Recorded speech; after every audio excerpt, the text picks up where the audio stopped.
Բարի լույս սիրելիներ, այսօր կիրակի է, Ծաղկազարդի կիրակին, եւ սա նշանակում է, որ այսօր տոնական կիրակի է մեզ բոլորիս համար, քրիստոնյաներիս համար, որովհետեւ այսօր մեր Տեր Հիսուս Քրիստոս նստած էշի եւ էշի քուրակի վրա մտնում է Երուսաղեմ։ Մտնում է Երուսաղեմ ոչ միայն ուղակի որպես սովորական մի մարդ, ինչպես բոլորն էին գնում Երուսաղեմ,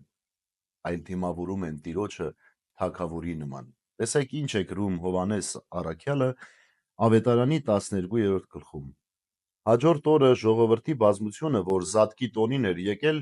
երբ լսեց, թե Հիսուս Երուսաղեմ է գալիս, արմավենիների ճյուղեր վերցրեց եւ Հիսուսին ընդառաջ ելավ։ Աղաղակում էին եւ ասում. «Ովսաննա,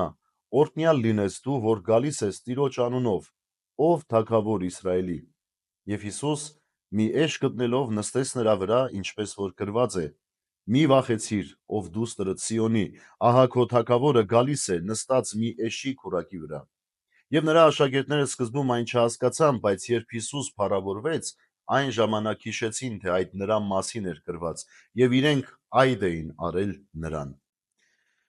Սիրելիներ, այսօր Ծաղկազարդն է եւ մեր Տեր Հիսուս Քրիստոս իբրև թագավոր մուտք է գործում Երուսաղեմ։ Ցույց տալու համար Երուսաղեմում գտնվողներին, որ թագավորը խոնարհաբար է գալիս, էշի վրա նստած է գալիս է իր քաղաքը, խաղաղության քաղաքը, որովհետև այնտեղ կլինի խաղաղություն, որտեղ Տերը ինքն է մուտք գործում։ Եկեք մի բա այս պատմությունից վերանանք եւ դառնանք այլաբանական մեր ապրումներին։ Այսօր օրն է, երբ մենք բոլորս այս մեծ պահոց ընթացքի ավարտին պետք է բացենք մեր սրտերը, որպիսի մեր Երուսաղեմները լցվի Տիրոջով, որովհետև մենք չենք կարող գտնել խաղաղություն, եթե այնտեղ մուտք չի գործում մեր Տեր Հիսուս Քրիստոս։ Իսկ ինչպես է մուտք գործում՝ խոնարհաբար, անաղմուկ, լուռ, եւ միայն այնտեղ աղաղակն ու դավանանքն է. «Ովսաննա, օրհնյալ է նա, որ գալիս է Տիրոջ անունով»։ Հիշեցի մարգարեական այն տողերը, որ ասում է. «Եվ այս ամենը չի լինի, մինչև որ չասես օրհնյալ է նա, որ գալիս է Տիրոջ անունով»։ Այսօր, սիրելիներ, այդ օրն է։ Այսօր, եթե մենք չասենք օրհնյալ է նա, որ գալիս է Տիրոջ անունով, մենք չենք կարող տեսնել ճշմարիտ թագավորին, որ մուտք է գործում մեր Երուսաղեմների մեջ։ Ինչ է մնում մեզ անել։ Մեզ մնում է հավատքով, ցնծությամբ եւ ուրախությամբ դիմավորել Տիրոջը, դիմավորել ասելով, որ արի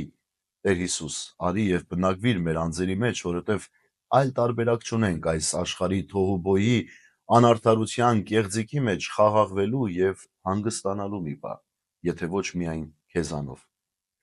Այսօր, սիրելիներ, մաղթում եմ, որ յուրաքանչյուր մեկդ եկեղեցուց չբացակայեք, որովհետեւ այսօր այդ օրն է, երբ մենք սկիզբ ենք դնում ավագ շաբաթվա ապրումներին։ Այսօր պիտի Քրիստոսին ընդունենք եւ կարողանանք տեսնել, թե ինչ ճանապարհ է անցնելու Քրիստոս ավագ շաբաթվա ընթացքին մեր անձերի փրկության համար։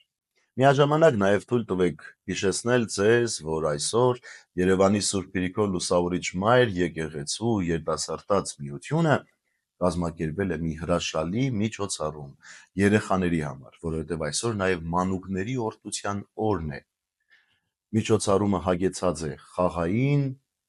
համարներով, մեծ նվերներով, բազմաքանակ նվերներով, բազմատեսակ նվերներով եւ իհարկե համերգային հրաշալի ծրագրով, որտեղ կան մեր ժողովրդական, ազգային կատարումները, կան մանկական կատարումներ, որտեղ ձեր երեխաները պիտի վայելեն այդ մի քանի ժամը եւ կարողանան ուրախությամբ անցկացնել իրենց օրը Տիրոջ տան տարածքում, այսինքն Մայր եկեղեցու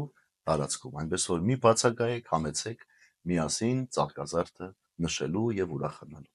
Բարի եւ խաղաղ կիրակից ես բոլորիդ։ Աստված օրհնի ամենքիս։